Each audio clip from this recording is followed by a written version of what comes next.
Well, hey, better late than never, right? Well, a little bit of a glitch somewhere. I don't know if that was Thousand Mics, if it was the internet itself, or maybe it was the system itself. I don't know. You just never know around here. Never know what's going to happen next. Always keep 'em guessing. But hey, we are in fact here. We are back and we are live. You are listening to Beyond Sight and Sound Metal Detecting and Treasure Hunting Radio for you, the always valued and appreciated listener. And tonight, we especially appreciate that everyone hung in there and stuck with us while we worked through whatever it was that was attempting to keep us beyond sight and sound tonight. So, with that in mind, we should probably move along with the show. First off, Leighton, how's it going? It's going pretty good tonight there, Josh. How are you this evening? Well, somebody putting a whammy on us already, or what? Yeah, exactly. I'm feeling like somebody tried to throw us one heck of a boomerang there. It's been a while since we've had that happen. I know it. I remember those days. Yeah, you but get put under pressure real quick. Yeah. Although it does look like we've got quite a few people that hung in there. I mean, I see Suki in the chat, Ohio Relic Hunter, Homefinder, Dinger, Miss Tam, Trooper Bry, Vic Tucker, Bob. There's just a lot of names going through the chat. Oh, Relic Dirty Hands. What? We got a new name in the chat there. Some guy by the name of Leighton. Nice. I wasn't expecting that. Got a little giggle out of me anyway.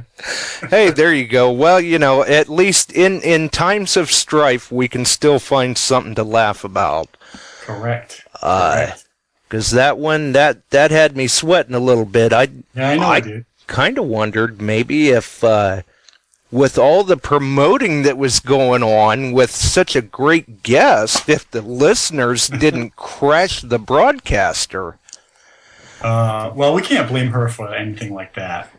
No, that's true. Probably not. But it sounded good. Maybe it's just they're so interested in hearing about this new giveaway. Or they're just so happy to get back into the chat on Wednesday night and say hi to one another that the internet couldn't handle it.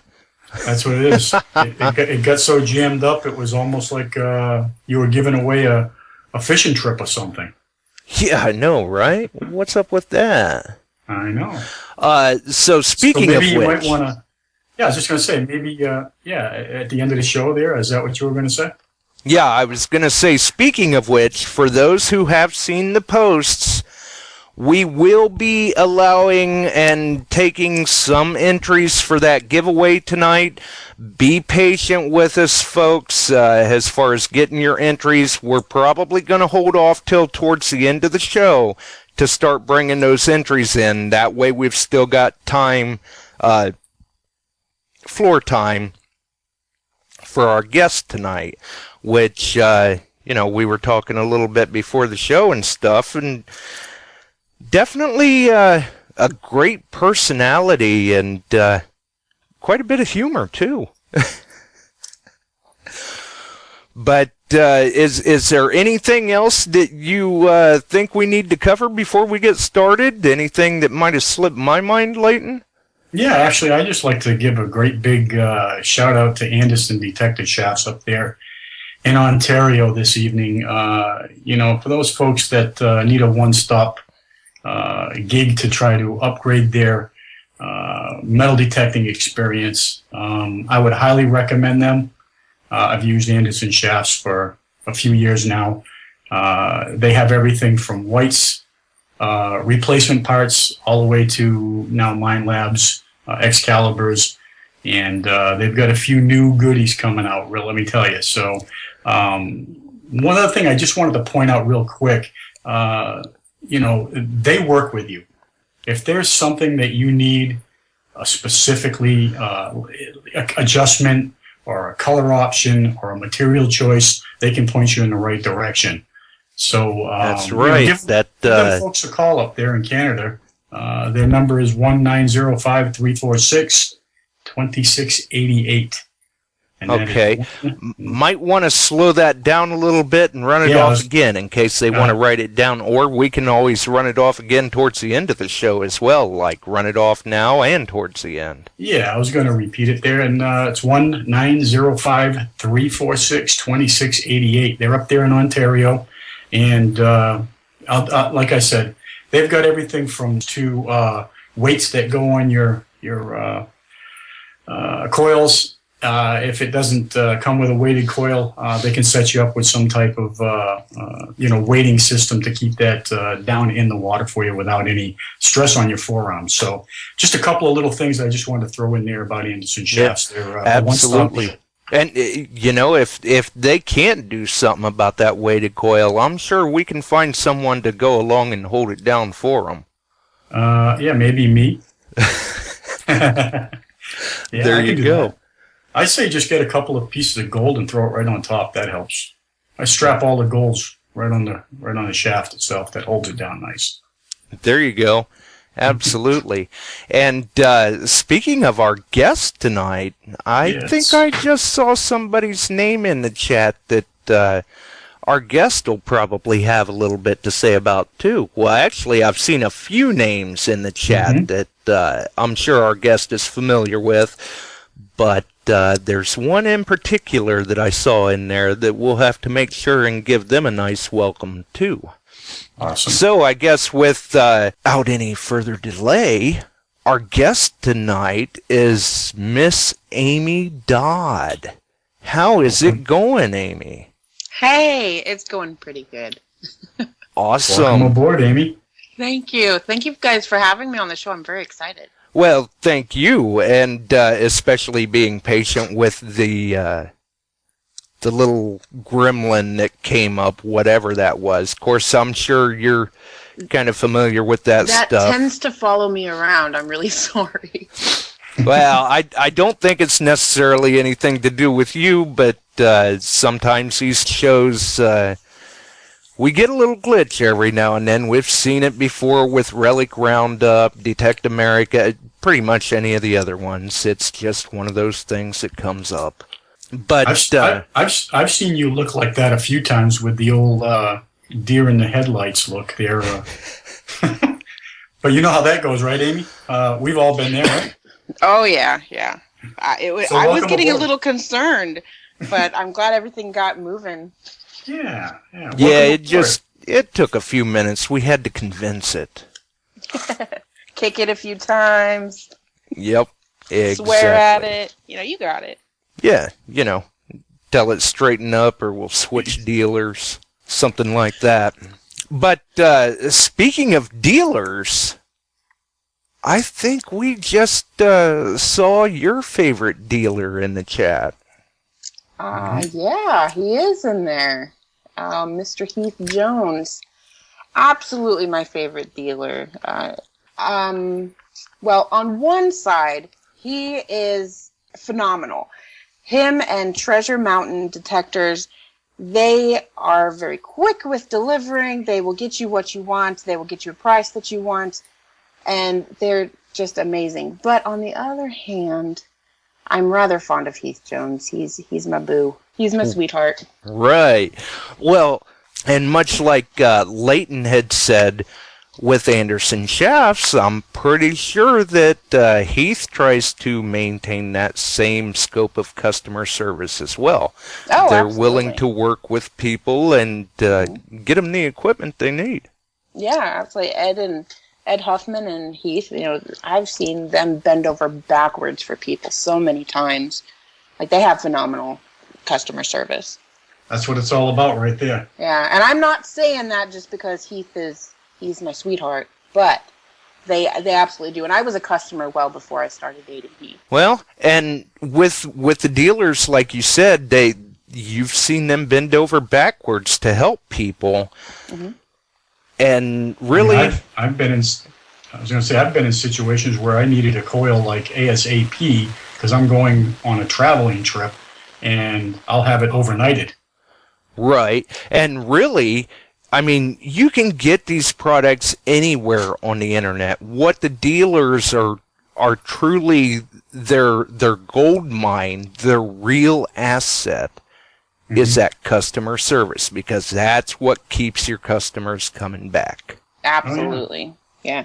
There's many times, again, well before I started dating Heath, where if I had a question, I knew that I could call him or Ed, and they would give me the answer, and they didn't make me feel stupid, even though they're way more experienced than I am. They did not make me feel dumb. They helped me out and got me to where I needed to be.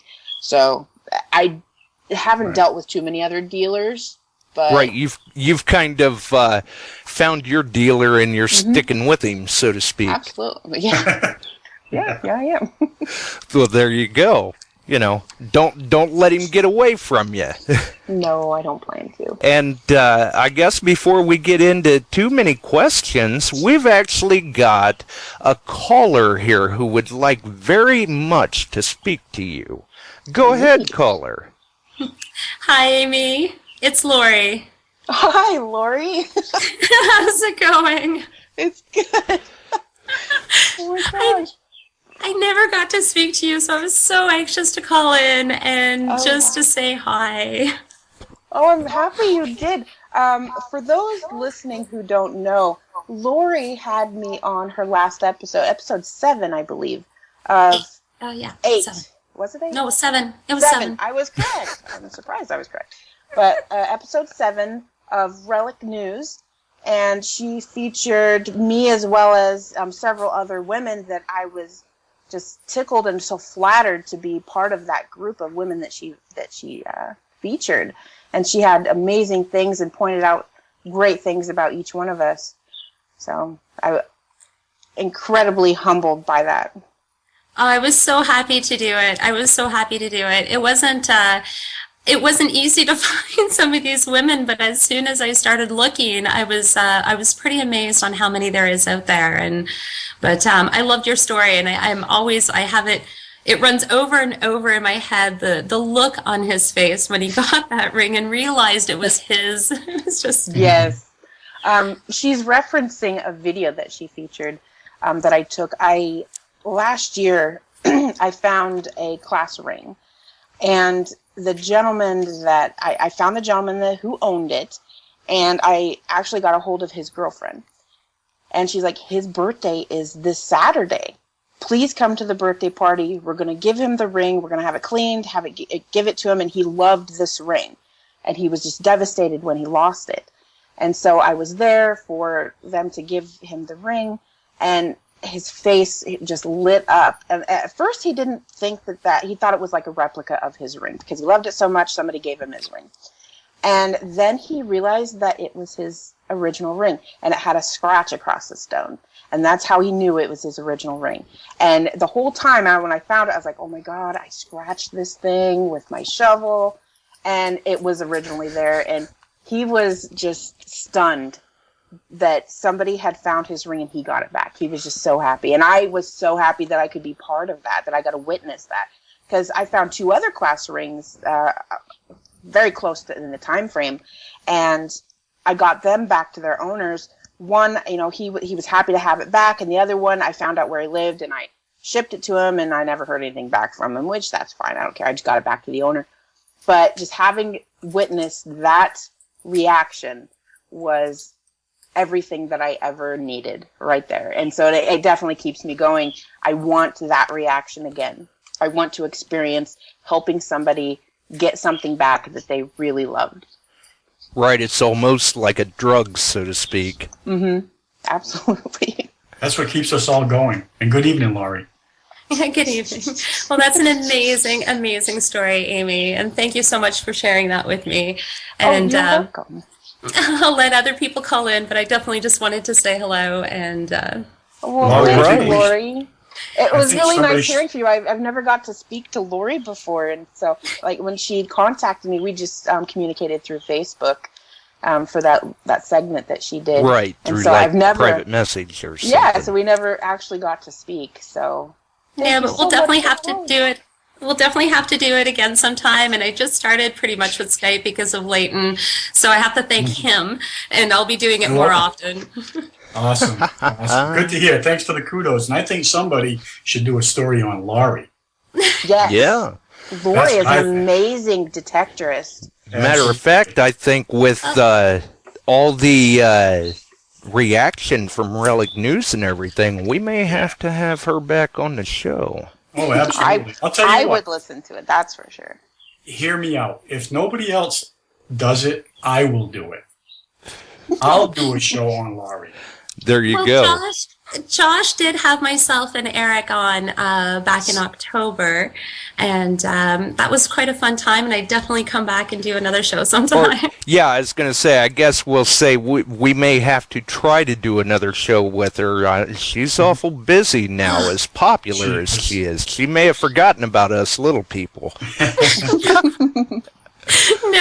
No matter how busy it is, it has been insane, absolutely insane. I feel that some people I was able to connect with, I'm not connecting with as much anymore, and it's been really busy, but I've been having a really good time. And if I miss anybody, and if contact me, I'm all over the place. So. That's right. And as we said last week, if you feel uncomfortable approaching Lori, contact myself or even Leighton. We'll get the message through. Oh, yeah, absolutely. Well, thank you so much, and I wish you all the luck on the rest of the show, and I'll be listening. Thanks for the Lori. call, Lori. Bye, Laurie. All She's right. just a sweetheart. Oh, Isn't she? yeah. And as a reminder to the listeners, if you try to call in and your call gets missed or something, we may have quite a few calls tonight, so just keep trying, and we'll try to work everyone in as we can. Hopefully it doesn't prove to be too much of an issue. We'll see what happens. So I got. Go ahead, Leighton. I got a quick question for Amy. I was just to kind of get the ball rolling here a little bit. Maybe she can give us a little bit of background in how she started. I'm sure there are some that may know, but some of us don't know. And are you a solo hunter mostly, or do you hunt with a partner, such as Heath? Or tell us a little bit about that. I got into metal detecting years ago, about 10 years ago. I lived in Texas. I lived on Galveston Island. And my ex-husband at the time, he got me my very first machine. I told him I wanted a machine. I have all this beach here. And just in my mind, there were treasures there that I had to find. I couldn't let it go. So he finally got me when I believe it was Mother's Day one year. He got me my first metal detector, and I still have it. It's a bounty hunter. It's usually what people start with. And so I got my bounty hunter, and I used it for a long time.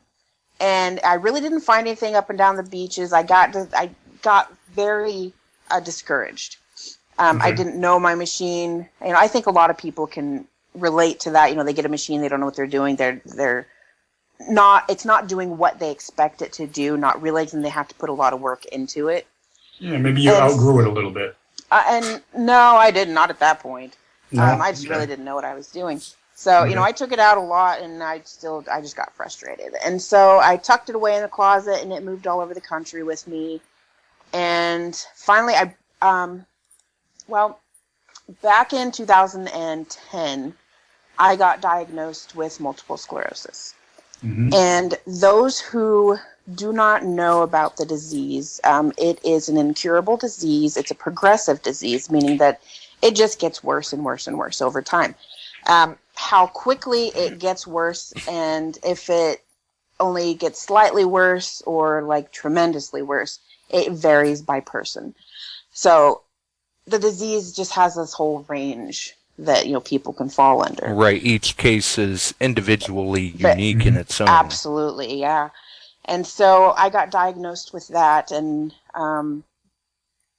I started medications, and my doctor always told me, and I did a lot of reading, and everywhere I looked, everybody was saying, keep active, keep moving.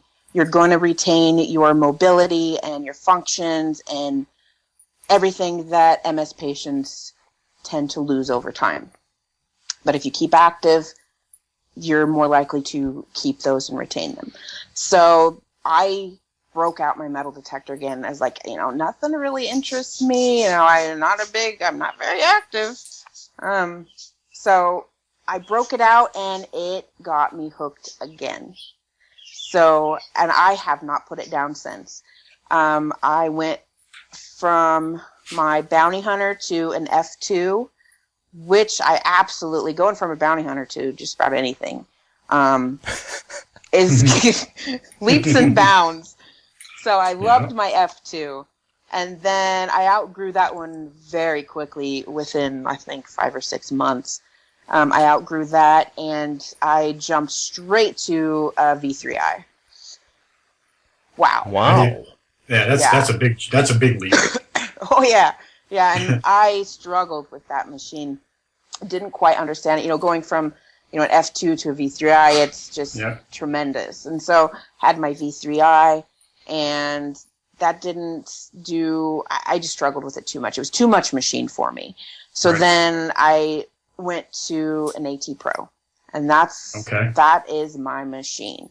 Nice, light, user friendly. Absolutely, and touching on my disease again, I get fatigued extremely easy, but I will push myself, and it's the addiction of the hobby, and it gets me through, and it makes me go and go and go until I just drop dead, and I'll do that.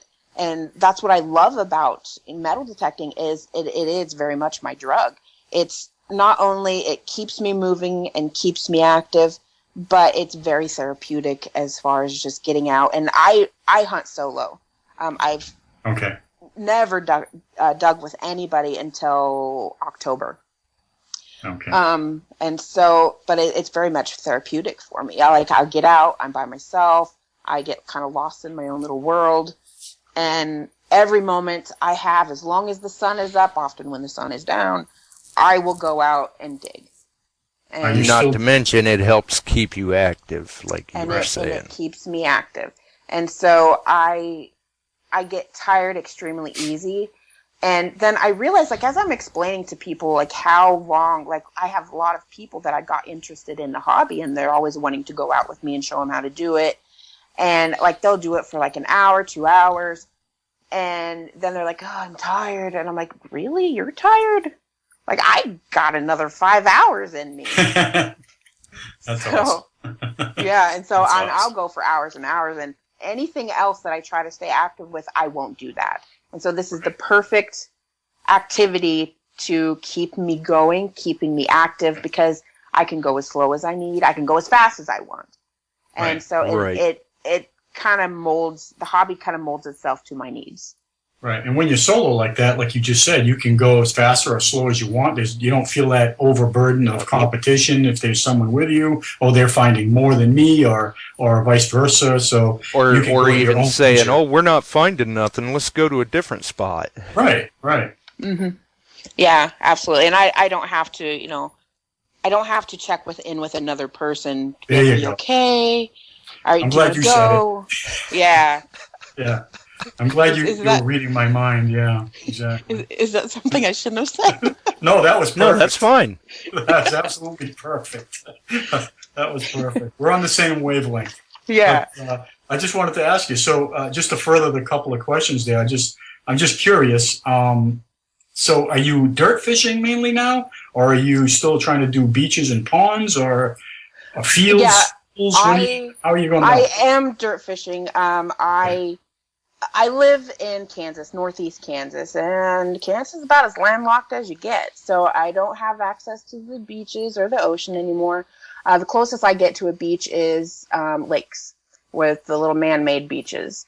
And I have horrible luck with that area. So I tend to stay away from them. But, and I have taken my AT Pro several times in the water. And then I Okay. quickly learned that you have to have a good scoop for that. Otherwise, I'm Yes. spending a lot of time underwater, which I'm not a big fan of. So, Sure. Yeah. but Well- yeah, I've done all of it. Up here, I do a lot of parks, home sites, yards. Heath comes up and visits me quite a bit lately, and he absolutely hates it. He hates doing the parks and the yards. He's a relic hunter. But yeah, I was gonna say Yeah. he's geared more towards the relic hunter. He is, yes. And last October, I went to the Treasure Mountain customer hunt, Okay. and I met some amazing people. So many people. I never met anybody that was as interested in the hobby as I am. And so it was great getting with people that I could relate to. I could have conversations with them without them like giving me that stank or that blank stare. Oh yeah, Like, absolutely. okay, I'm it's just listening it's until like a you shut support up. group.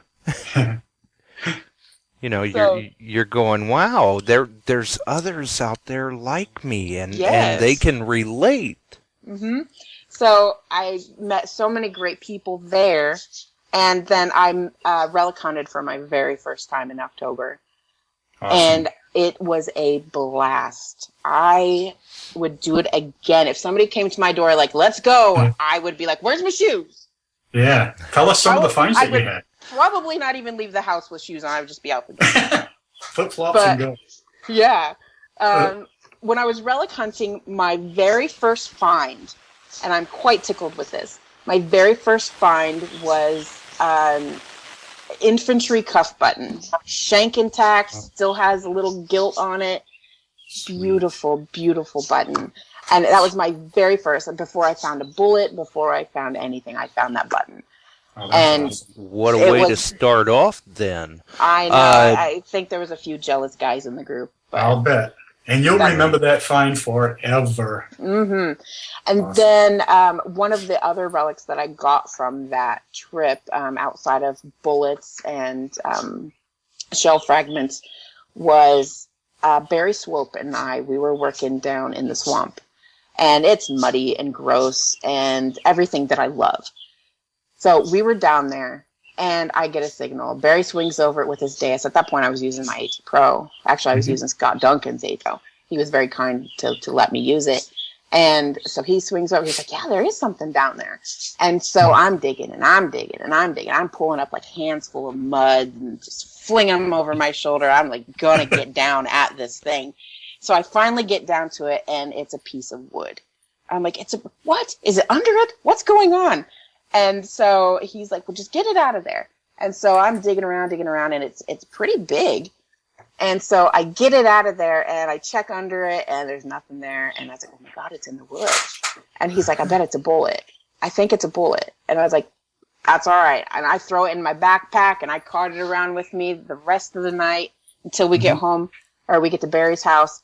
And we try to clean it up, and we can't see it. So Barry splits it open, and it splits just perfectly to where it acts like a hinge, and it opens up, and bam, 3-ring bullet right there in that wood. Sweet. Nice. The most That's- beautiful bullet I've ever seen in my life. Oh, And I'm nice. thinking to myself, I can understand why all these relic hunters get addicted to this. The last time somebody touched this, and I know you guys probably heard this before, it's like, I love touching something that somebody hasn't touched in so many years, but I'm like, the last time somebody... Oh, yeah, we say it ourselves. Arthritis is what goes with it, carpal tunnel. And so anyway, the last time somebody touched that, 150 years ago, and this bullet shot at somebody else and just missed, and this person, got lucky. And, this whole story starts to play through my head. And so I absolutely understand why these relic hunters get addicted to this. Now, up here in Kansas, I live fairly close to Kansas City, and there was Civil War action over there along the border, the Missouri-Kansas border, but it's still a good couple hour drive for me. Right. But that's something that I really want to get into.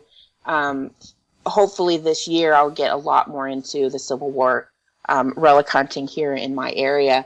But until then, it's going to be my parks and my home sites and finding jewelry and my coins. I really enjoy finding my coins. There you finding go. my coins. And There you go.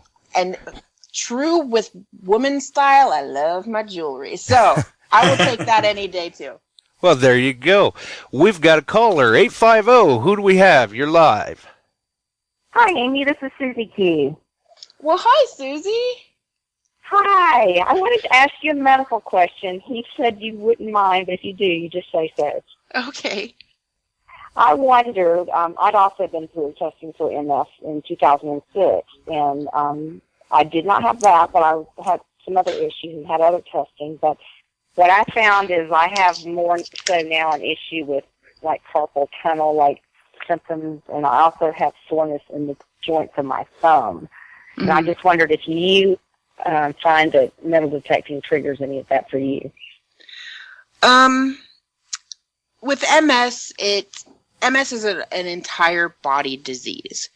It affects my entire nervous system. So where it affects me, it can happen in my big toe, it can happen in my ear, it can happen anywhere in my body where it starts to affect. But when I metal detect, at first when I really got into it and I just didn't know when to stop, I would get extremely sore. Every single joint in me would hurt. It wouldn't make me stop, but it hurt. That just meant I'd take more ibuprofen.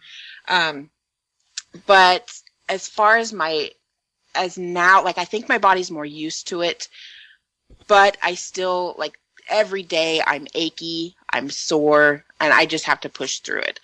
Every single day. Yeah. Every day I just have to push through it. And it's always a challenge. Every day is a challenge.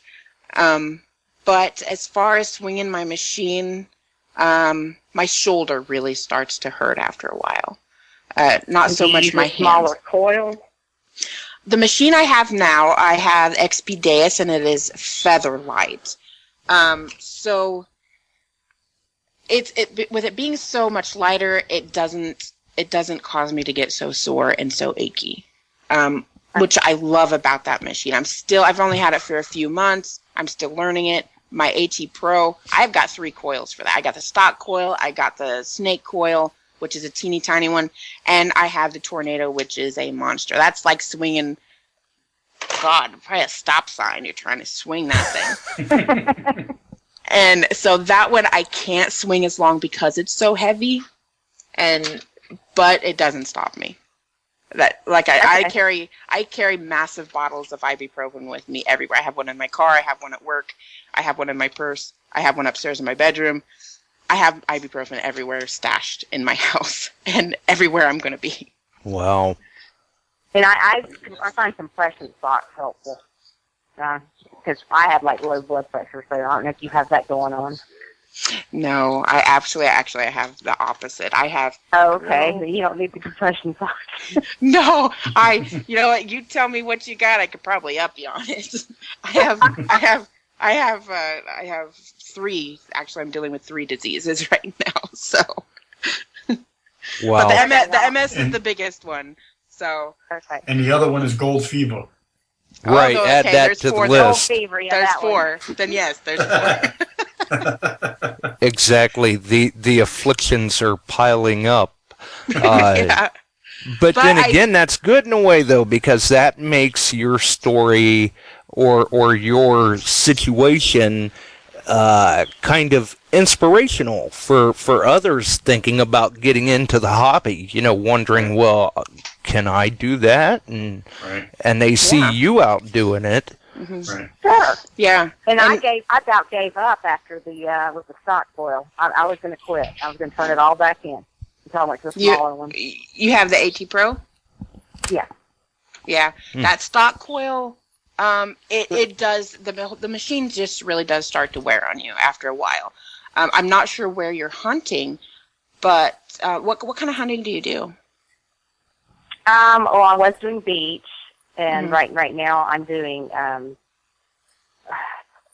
done some lots in parks. And yeah. Like really, like that, if they're really trashy, that snake coil, you get yourself a little tiny coil. That will make all the difference in the world, not only with the weight of the machine, but also as you might know, those small coils will get in between those nasty targets, and it will pick out like all those good signals. It will pick them out. I mean, yeah, they will. You lose depth with it, but those machines will be a lot easier on you. I have the 5x8. I was considering the snake. Yeah, I have the snake. The 5x8, I've never swung that, but the snake coil, it is so light. Those are made by NEL, the NEL coils. But yeah, I barely even tell. I feel like I look weird out there swinging it, like I'm just swinging a stick, because you can't see the coil. Right. Now, yeah, I look pretty funny with that on the beach. Yeah. Are you a saltwater or? I have tried it. I'm better in the sand than the salt water because you're constantly having to rebalance. It was just where I was doing it was you either need to be in the water or out of the water. Yeah, I'm really unfamiliar with saltwater hunting. Even though when I first started, I'm pretty sure I tried it, even though I didn't know what I was doing. But yeah, I'm really unfamiliar with saltwater hunting or like the beach hunting. So it's not really my thing. Maybe one of the guys will be able to, suggest something. Yeah, I've been having to go. Well, when it comes to saltwater hunting, that's more Leighton's forte. Mm-hmm. Yeah, definitely. But I don't swing the AT Pro, so I really couldn't tell her yes or no. But I'm sure that, there are, like I said, if it's got something to do with a mine lab or whatever, I would use a small coil too, actually. Believe it or not, in the water, you get a lot more resistance, that's for sure, when you're swinging through the water. Yeah. Right. So that it works both ways. If you're trying to cover more area in the water, which does make sense, you're also gonna, if you've got that forearm issue towards the end of the day, I'd stay with a small coil. Mm-hmm. Okay. Or at least stock anyway. Yeah. Right. Well, hopefully that gives you at least a little bit to work with there, caller. Sure. Thanks for your time, Amy. Oh, you're welcome. It's great hearing from you. And Good to talk to you. Thanks for the Thank call. Well, and you had said you had found that perfect 3-ringer bullet.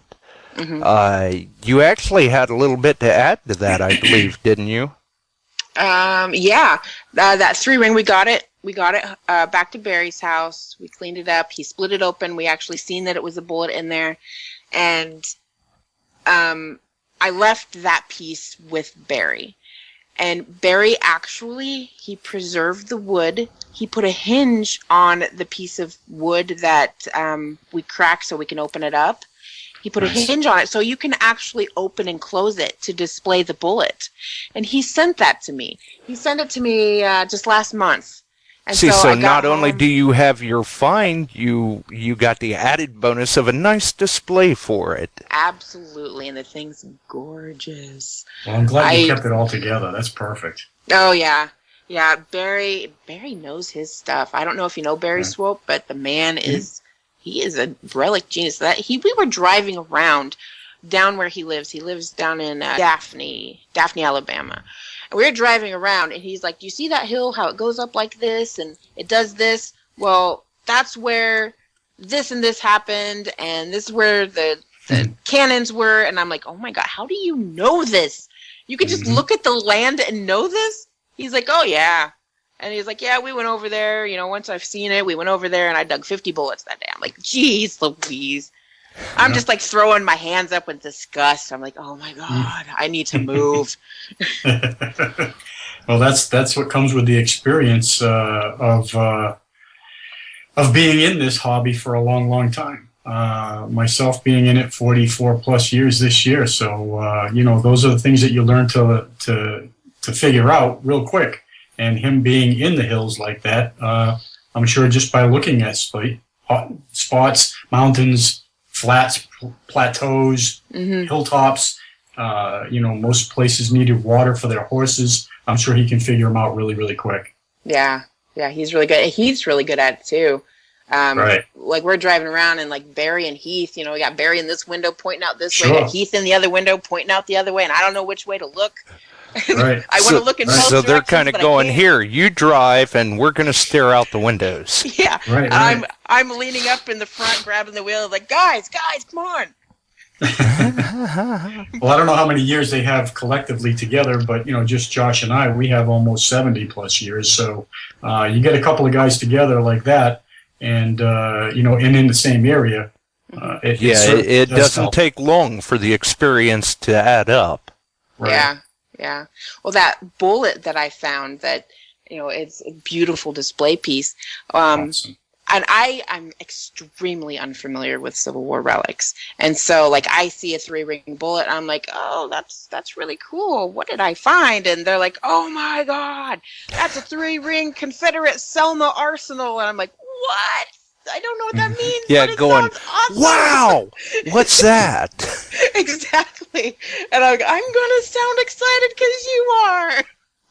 Well, speaking of bullets, Amy, I don't know if you know this. I know this is your show, but I just want to give kudos to my buddy Josh here, who was at that Ohio hunt. And, it's that little jealousy thing there every now and then that pops up when you're hunting with someone. And so we're both hunting at Morgan's raid a couple months back in Ohio. Mm-hmm. And don't you know, Josh pulls up this Enfield bullet, which is extremely rare in Ohio. And I think it was the only one on that whole friggin' mountain, buddy. You found it. So kudos to him. Well, I heard there were a few more found, but the way it sounded, the one that I recovered was in would have been quite possibly one of the best looking pieces. Okay, well, kudos to you. I just wanted to throw that in there because I got a couple of 3-ringers, and they were crushed and smashed, but the Enfield was the day find, I believe, other than the stirrup. But that was nice. Oh yeah, definitely. That stirrup was awesome. So, Amy, can you answer? Do you do any type of permissions or anything like that on private lands, or tell us a little bit how you go about that? I have gotten a few permissions. I'm very scared sometimes, because I don't want to get a no. Okay. And I know we've touched on this, but you're not going to get a yes unless you ask. I understand that, but I'm still very scared of getting that rejection, especially if it's a place that I absolutely want to dig. I don't want to get that no. So I will just send. I have a whole list of places in my head that and I made my New Year's resolution to be, I'm going to ask permission for these places this year. I'm going to get permission this year. Oh, there you go. This is the year. I'm gonna do it. Yes, and I've got that list in my head. And I actually got a recent permission, and I had my eye on this place for a long time, and I never thought I would get permission. I don't think anybody ever got permission for this place, and it was the courthouse. Awesome. Where I live. And I was just tickled pink to get this permission. I was just in the right spot at the right time. Somebody overheard me talking right at the right moment. And they stopped and were talking to me, and I was talking about, and I was in the courthouse, and looking at historic photos that they had put up in the courthouse, and I was commenting on them, and a gentleman walked by and overheard me, and so we were talking, and I was like, yeah, I metal detect, blah blah blah. How do I get permission to detect the courthouse? Because it was a gentleman that worked there. I'm like, how do you think I would get permission to metal detect the courthouse lawn? And he's like, well, you're talking to the guy. I'm like, what? Perfect. I know. And That's so perfect. he gave me the go. I didn't even finish looking at all the pictures that I went to look at. I ran straight home, changed into my digging clothes, grabbed my machine, and I went. And Heath was with me that day too. So we both hit this lawn instantly. The very first target I pull out was a ring. It was just a junker. It wasn't a big deal.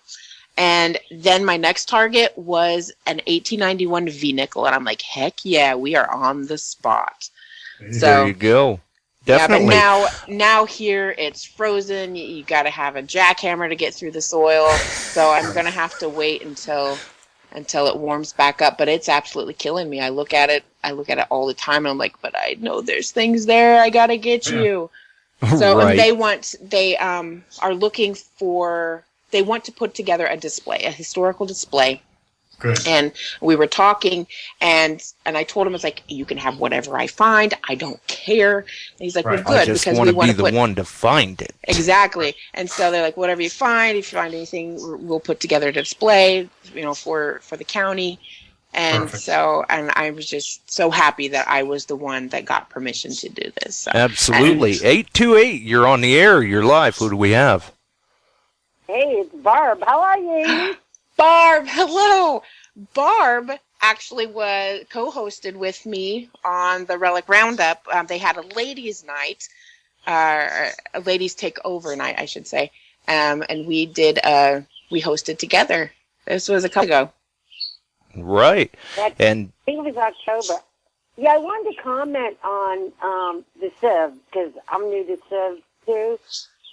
We actually hunted over Christmas break a hill that I hear Heath has hunted with Bill from North Georgia Metal Detectors. And it's so funny because I did find a three-ringer, and when we got back down to the house, everyone was swinging out in the yard, and I pulled what I thought was a musket ball, and I'm like, well, that's just new junk. And put it in my bag, and they're like, did you find anything? And I showed them a bunch of camp lead I found on the mountain and the three-ringer. And I'm like, yeah, and I found this too. And they're like, Barb, that's Civ. That's a 59 cow. And I was like, I'm like, it's not white. It's black. You know, I'm so used to the bullets coming out white. And Randy's like, here, and put a little water and took a toothbrush and went, no, Barb, see, it's Civ. And I was like, well, I'll be danged. Wow. Nice. always pays Awesome. to double check. Yeah. I found it right in front of everyone, and I didn't say nothing because I thought it was. Well, I guess you learned that lesson. I I did had because I had 3 others at home that I thought were junk, and one turned out not to be. I learned quickly not to throw things away. I never throw them away. It was in my little plastic container, and I just pulled it out and showed it to them. I said, yeah, and I found this too. And they were like, Barb, that's Civ. And I went, no freaking way. That's awesome. When I almost threw away a bullet, and it was just a little round ball. I almost threw it away. I found it, long time ago. But I almost threw it away. I had no idea what it was. It just looked like junk. And then this, it was a long time ago. And I was going through my finds, and I was talking to somebody about it. I'm like, and then I found this little ball. I don't know what it is. And they're like, send a picture of it to me. And I did. And they're like, oh my God, you don't even know what you have. I'm like, no, I don't. Please tell me what I have. Yeah, what is it? No idea. And it was a round ball. Nice. And it was the very first one I ever found. And I found it in Topeka, Kansas, in a yard, one of my coworkers' yard. And I had no idea. Right. Well, see, and so in a sense, you're already getting used to asking for permission. You're approaching friends. You're approaching coworkers. Mm-hmm. It's a natural evolution. Take it to the next step. Right. Yeah. I've got all of my coworkers. They ask me all the time, you find anything? Did you go out? Did you find anything? They're like constantly asking me. I have them all so interested in what I find. And so many of them have come to me, and just a couple, I guess it was last week, one of the girls that I work with, she was just so taken by my hobby that she got a metal detector for Christmas. And so just last week, I took her out, showed her how to use it. So you're getting her bit, too. Yeah. Nice. She is, yeah. And I Very nice. took out, months ago, one of my other coworkers, she's like, take me out. She's been asking me for a long time, show me how to do it. Just take me out. And so I did. And the great thing about that is, like, they're my coworkers, they're my work family. And, all I have to do is like, hey, I'm going to your yard. And they're like, yeah, whatever. There she goes digging holes again in my yard. And, but the thing is that not only do I find stuff, if I find anything in their yard, like, I display things with such enthusiasm, even if it's just an old lantern piece. Right. I'm contagious to them, I think. It's all treasure. Yes, Oh, yeah. it is. And I so mean, and if we had video, if you had your video on, you could see Leighton keeps quite a nice display behind him, too. Really, if I had my video on, you'd see that I talk with my hands a lot, and my face is extreme. Like, my face, I can't hide anything with my face. Even if my mouth isn't open, my face is giving it away. Well, that's the way it goes sometimes. Thanks for the call, Barb. We've got another caller. We're going to have to move on here. Okay. Have a good night, Barb. Bye, Barb. Okay, let's see here. And I recognize this number, too. I think we've got a fellow stealth digger on the line. Go ahead, caller. How are you, Josh? That sounds like the Trooper Bry. Hi, Trooper Bry. How are you, Amy? Hi. Good. How are you, Leighton? Hi, everybody. Pretty good. Pretty good. It's been a while since I called in, and this was a good reason, too. Yes. Well, there you go. I'm so Always nice flattered. to hear from Bry. Yeah, Trooper Bry just really wanted to call to talk to me. You guys can be quiet, sit back, relax. Me and Bry were going to have a chat. Yeah. Yeah, you go ahead. But real quick, I just want to say, hey, Bry, it was a good hunt, by the way, you and I had. That was great.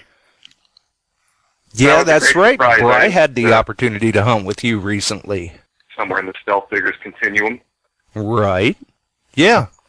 Probably, maybe another month? Oof. I A little don't know. more than that. We're still waiting for the Spectrum build video to drop from October. Oh, my. Okay.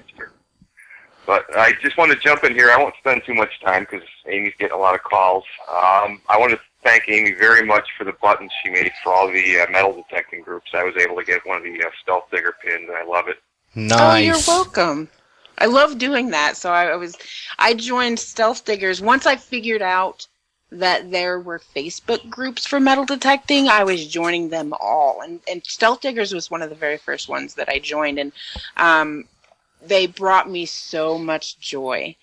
And so I really wanted to just give something back to them. So I made these pins and magnets, and I sent them to the guys, and I sent several of them. So I'm glad that you got one of them.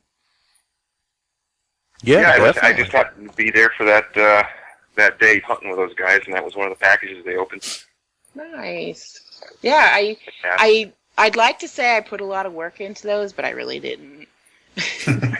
I think the most time that it took for me is like not pressing the buttons and like making them, putting together. It's actually just taking the paper and cutting out each circle. It's so daunting. I hate it. So, but I did that. I did that for you guys because I love you. And we've got a much. question from the chat, too, wanting to know if you had said you were going to the Tidewater hunt. I'm unfamiliar with what the Tidewater hunt is. Can you fill me in on that? I'm actually unfamiliar with it myself. Yeah, me too. I'm not familiar with it. Bill It's Gilmore. in Virginia. Yeah. Yeah. Oh, I'm a long ways from Virginia. Right. So chances are good, quite possibly not making that one. Yeah, probably not. I've been using a lot of my vacation time at work to go see Heath. So I'm going to have to build up quite a bit before I get to go on another hunting trip. So, but if I have the vacation time, I'm definitely going to do it. I actually went to Tennessee Christmas, just after Christmas, and hunted with Ed Huffman and Heath, of course, and we were trekking up and down a mountain, side of a mountain, and it was so fun. It was exhausting, but it was so fun. And I didn't find a darn thing. I found a couple snakes. But. Or even make it out there Bry's direction and hunt with some of the stealth diggers. That would be awesome. I would love that. Bry, you wanna get me a plane ticket, and then I will come. Charlie's got the whole time continuum thing. You just got to get him and Henry to clap their hands and do the magic van trick there. Yeah, that's a great idea. There you go. I'm going to have to get in good with those guys and see if I could use that. There you go. Yeah. They're always looking Absolutely. for people to dig with. And Yeah. This is probably the year where they're going to be a bunch of people. So anybody who wants to go up there with the stealth diggers, get hold of Charlie. Oh, Yeah, yeah. that's And fun. it seems I had a like great there's time.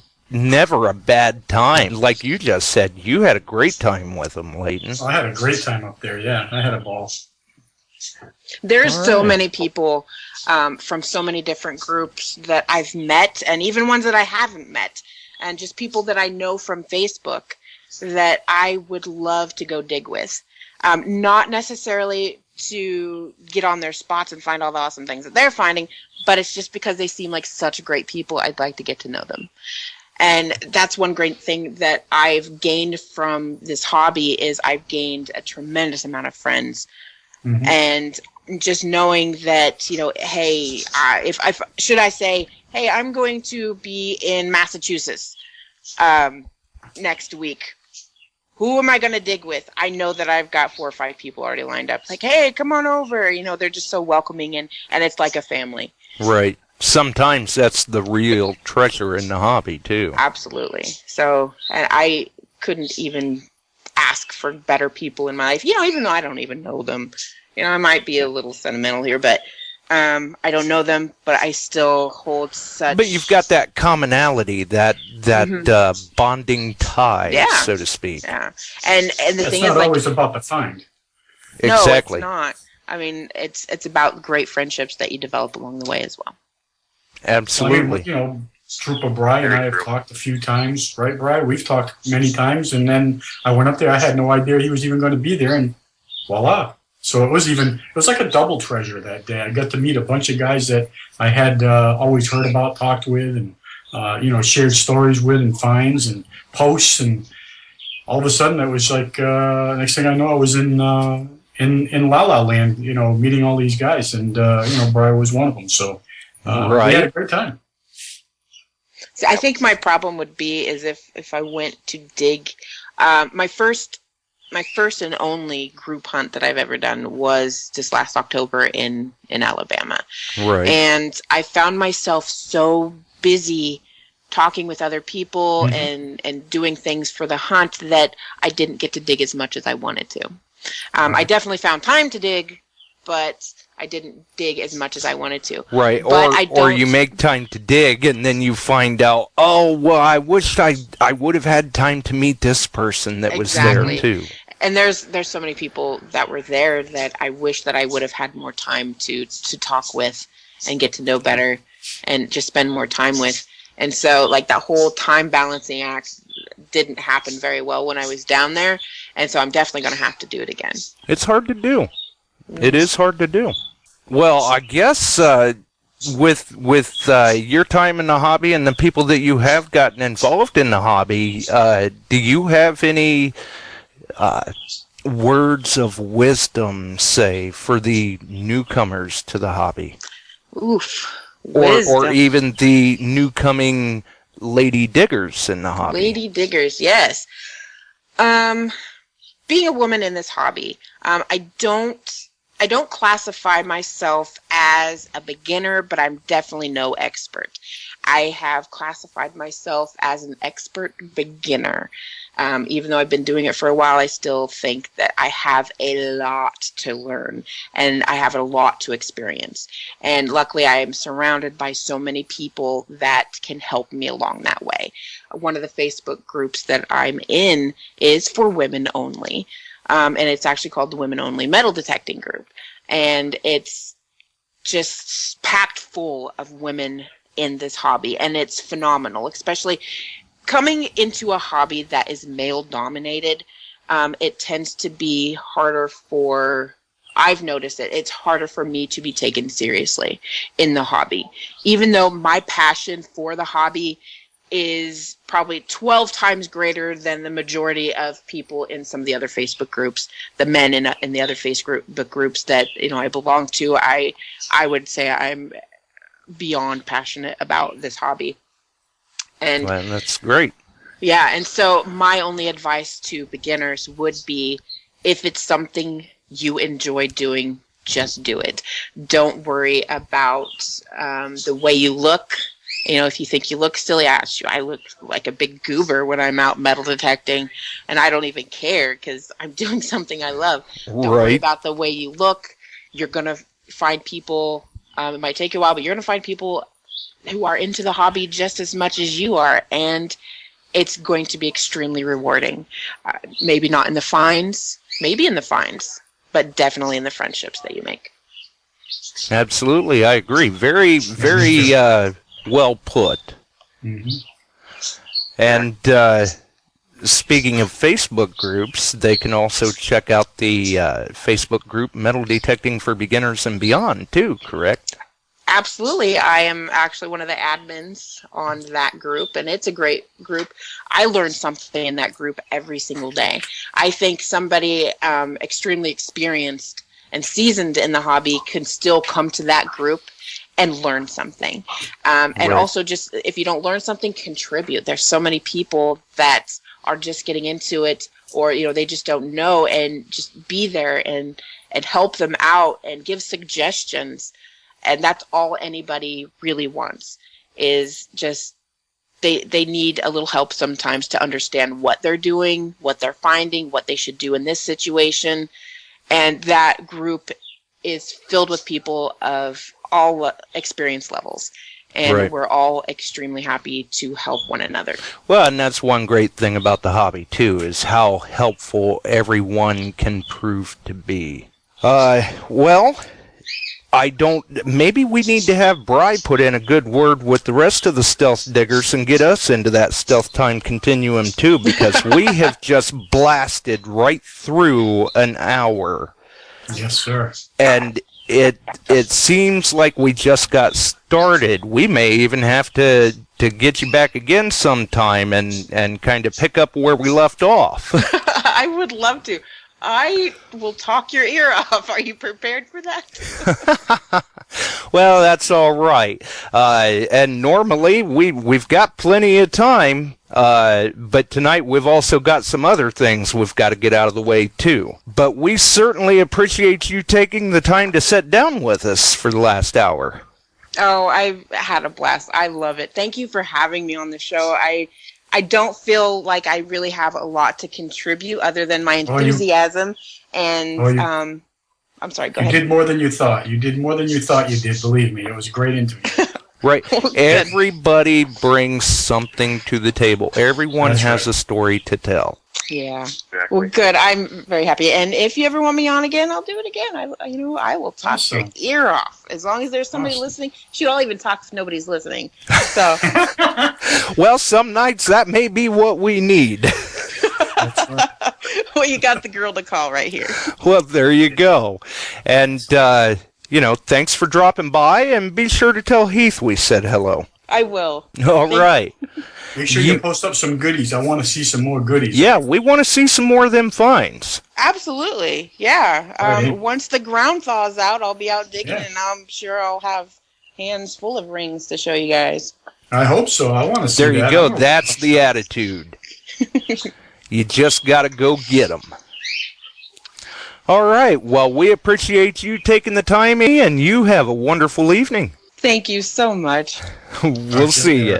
Well, Leighton, that was, she had quite a bit to say. There was some inspirational things there, I would think. But we've also got some other things going on. Listen, I wanted to also give a shout out to all the new people that have been in that chat room tonight and that call. Yes, there were a ton of new names in the chat. Yes. So thanks for joining us tonight. Right. And quite a few compliments on the show, too. We all enjoyed the show, the chat. Like, rate the channel, throw us some stars. That keeps things like this going. All right, buddy. Well, keep that coil low and slow, huh? Absolutely. And hopefully it gets warm enough that I can keep that coil low and slow. Yeah, I know. It'll be low and slow in the closet. Yeah, it's moving real low and slow right now. Yeah, we got you. All right. Well, for everyone else, we certainly appreciate you for tuning in, all the phone calls, the comments in the chat, the feedback, all of that. Keep it up. Keep those suggestions rolling this way, those questions, anything like that. We'll do what we can to get them answered or covered. And, check out Anderson Shafts. Hey, one last thing I'd like to throw in there. You folks that are still tuned in, you're not going to want to miss next week's show. That's right. We have a very, very special guest that's going to be with us. And I would like to save the name, but we're going to make you hang on for like maybe 1 or 2 more days. And then Josh is going to promote the heck out of it for us. And you are certainly going to want to sit by the radio that night. Hell yeah. Mum's the word for the time being, but in a couple of days, be ready to batten down the hatches and see what happens. Yes, absolutely. You're definitely going to want to tune into that one. So thanks to the folks again for having the time to sit down with us and have a couple of laughs tonight. It was a blast. Thanks, Josh. Absolutely. We'll see you all next week, folks. Until then, keep it low and slow and get out there and find something.